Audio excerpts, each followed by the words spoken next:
First అబ్బాయి అండి మీకు? ఫస్ట్ అమ్మాయి అండి. అమ్మాయా? అమ్మాయి పేరేంటి? అమ్మాయి పేరు అనూష. మ్హూ. మా అమ్మాయికి పేరు పెట్టింది కూడా ఎండమూరి వీరేంద్రనాథ్ పెట్టారు. అట్లాగా? తన నవల్లో హీరోయిన్ పేరు అనూష. అప్పుడు ఆ టైంలో మేము పల్లకిలో టైంలో పుట్టిందండి.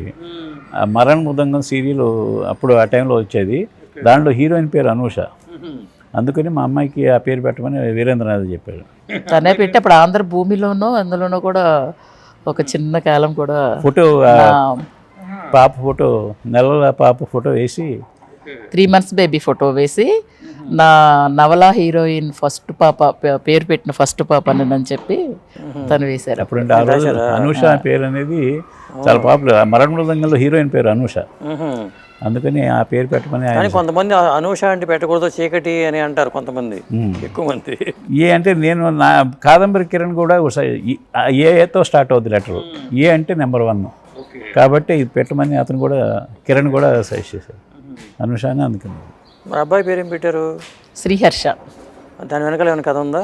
ఏం లేదండి. దాని మీద కథ. శ్రీ అంటే నాకు ఇష్టం. ఓకే. హర్ష అనేది అప్పట్లో కొంచెం మోడర్న్ నేమ్ అనమాట. సో శ్రీహర్ష అని పెట్టారు. ఏం చదువుకున్నారు వీళ్ళిద్దరు? తను కంప్యూటర్ సైన్స్ అండి. పాప వచ్చి B.Pharmacy చదివింది. వాళ్ళు ఎక్కడ ఉంటున్నారు ఇప్పుడు పాప వాళ్ళు? పాప వాళ్ళు ఇక్కడే ఉంటారు. APHB కాలనీ అని IDPL ఆపోజిట్లో ఉంటారు. బాబు మేము అంతా కలిసే ఉంటాం. మా కోడల్ని కూడా పరిచయం చేస్తాను. జస్సు మా కోడలు అండి. ఓకే. జస్వంతి. సీతా జస్వంతి. మనవరాలు. మనవరాలు పేరు పెట్టారు? శ్రీ ఆద్య. మరి మా అబ్బాయి, అదే మీ అబ్బాయి కూతురు. మీ అమ్మాయికి ఎంతమంది పిల్లలు? ఒక పాప. ఇద్దరు మనవరాలే. ఓకే. మా పాప వాళ్ళ అమ్మాయి జీవిక. ఇదిగో మా బాబు వాళ్ళ అమ్మాయి శ్రీయాద్య. ఇక వారసుడు రావాలి. వారసుడు కోసం నెక్స్ట్ వెయిటింగ్. ఈ ఇద్దరు మొత్తం ఎక్కడ వాళ్ళండి? అసలు సంబంధాలు ఎట్లా వచ్చినాయి ఇవి? మా అబ్బాయిది లవ్ మ్యారేజ్, అమ్మాయిది అరేంజ్ మ్యారేజ్. వాడిది లవ్ మ్యారేజ్. వాళ్ళిద్దరూ లవ్ చేసుకుని. ఇప్పుడు వినాయకరావు గారు, మీకు రిటైర్మెంట్ ఎప్పుడు? యాక్చువల్గా నేను రిటైర్ అయ్యానండి. అయినా ఎక్స్టెన్షన్ ఇచ్చారు. ఆ విషయంలో మా MD రాధాకృష్ణ గారికి కృతజ్ఞతలు చెప్పాలి. సీనియర్ పర్సన్ ఉండటం మంచిదని వాళ్ళు భావించి నన్ను కంటిన్యూ చేస్తున్నారు. నేను అందరి చేతుల్లో కంటిన్యూ అవుతున్నాను సేమ్ పొజిషన్లో. మీరు పుస్తకావిష్కరణ కార్యక్రమాలు అన్నింటికి వెళ్ళారండి? ఇప్పుడు మెగాస్టార్ మీద రాసిన పుస్తకానికి ఎట్లా జరిగిందండి ఫంక్షన్? ఎక్కడ జరిగింది అది? పార్క్ హయత్లో చాలా బాగా జరిగింది. చిరంజీవి గారు వచ్చారా? చిరంజీవి గారు రాలేదు, రామ్ చరణ్ పంపించారు. అంటే తను నా పుస్తకానికి నేను రావటం ఏంటి అని చెప్పి మొహమాట పడ్డారు చిరంజీవి గారు. పుస్తకం అయితే చాలా బాగుందండి, కానీ నా పుస్తకం నేను వచ్చి ఓపెన్ చేయటం ఏంటి అని చెప్పి మొహమాట పడి తను రాలేదు. వాళ్ళ అబ్బాయిని పంపించారు. ఆయన పుస్తకం చూసి చాలా హ్యాపీ ఫీల్ అయ్యారు. చాలా గ్రాండ్గా జరిగి ఉంటుంది. చాలా గ్రాండ్గా జరిగింది. అంతా దాదాపు వచ్చాను, మొత్తం అందరూ వచ్చారు. బాగా ఫ్యాన్స్ అని మొత్తం. నా పుస్తకాలు ఈ మధ్య చాలా ఎక్కువ పార్క్ హైత్లో జరిగాయి. దానికి కారణం సుబ్బరామరెడ్డి గారు స్పాన్సర్ చేశారు.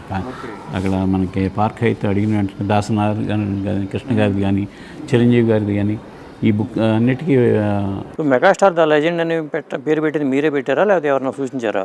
నేనే పెట్టానండి. మెగాస్టార్ లెజెండ్ అంటే దానికి ముందు రకరకాల కొన్ని పేర్లు అనుకున్నాను, కానీ ఇదే పేరు అయితే ఒక 4-5 పేర్లు అనుకున్నాను. యాక్చువల్గా అనుకుని ఇది బాగుంటుంది నేను చెప్పేసి వేసాను. ఆ బుక్ కవర్ పేజీ డిజైన్ చేయించింది మటుకు చిరంజీవి గారు చేయించారు. ఆయనే స్పెషల్ ఇంట్రెస్ట్ తీసుకుని కవర్ పేజీ ఆయనే డిజైన్ చేసి ఇచ్చారు. సినిమా ఫీల్డ్లో నెంబర్ 1 స్థానం మీద మీకున్న అభిప్రాయం ఏంటి?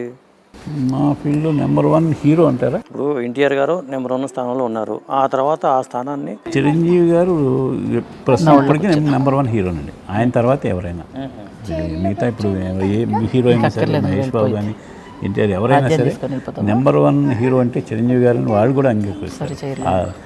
ఆయన ఉన్నంతవరకు ఆయనే నెంబర్ 1 అండి. దానిలో తిరుగులేదు. దాన్ని వాదోపవాదకు ఆస్కారం కూడా లేదు. నెంబర్ 1 హీరో ఆయన చిరంజీవి. ఆ స్థానం రావడానికి ఆయన చేసిన కృషి ఎలాంటిది?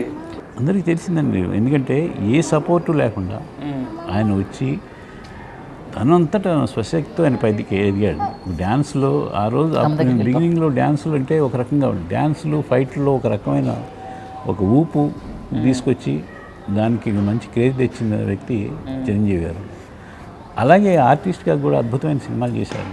కేవలం చిరంజీవి గారు అంటే డ్యాన్స్లు ఫైట్లనే కాదు, అద్భుతమైన సినిమాలు ఆర్టిస్ట్గా విజేతలో కానీ, ఆపద్బాంధవుడు కానీ, శుభలేఖ కానీ, ఇలాంటి సినిమాలు ఆయన ఏరుకోరి, అంటే రుద్రవీణ తన సొంత బ్యానర్లో చేసిన ఫస్ట్ సినిమా కూడా రుద్రవీణ. ఆ సినిమా ఎందుకంటే ఆయన అప్పటికి కమర్షియల్ స్టార్గా నెంబర్ 1 పొజిషన్లో ఉన్నాడు.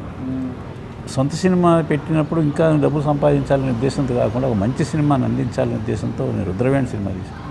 అట్లాగే బాగా ఆర్టిస్ట్గా ఇది ఉన్న టైంలో ఆపద్బాంధవుడు చేశాడు విశ్వనాథ్ గారితో, శుభలేఖ చేశాడు. ఇలాంటి సినిమాలన్నీ చేసి ఆర్టిస్ట్గా కూడా మంచి పేరు తెచ్చుకోగలరు. లియో ఎంటర్టైన్మెంట్ ఈ ఛానల్ని ప్లీజ్ సబ్స్క్రైబ్ చేయండి, షేర్ చేయండి, లైక్ చేయండి. Please subscribe to Leo Entertainment. Please subscribe to Leo Entertainment YouTube channel. Subscribe Leo Entertainment channel. Leo Entertainment. Please subscribe this channel. Hi, నేను ఆనంద్ రంగానే. Please subscribe to Leo entertainment. ఇలాంటి interesting videos కోసం తప్పకుండా మా ఛానల్ని subscribe చేయండి.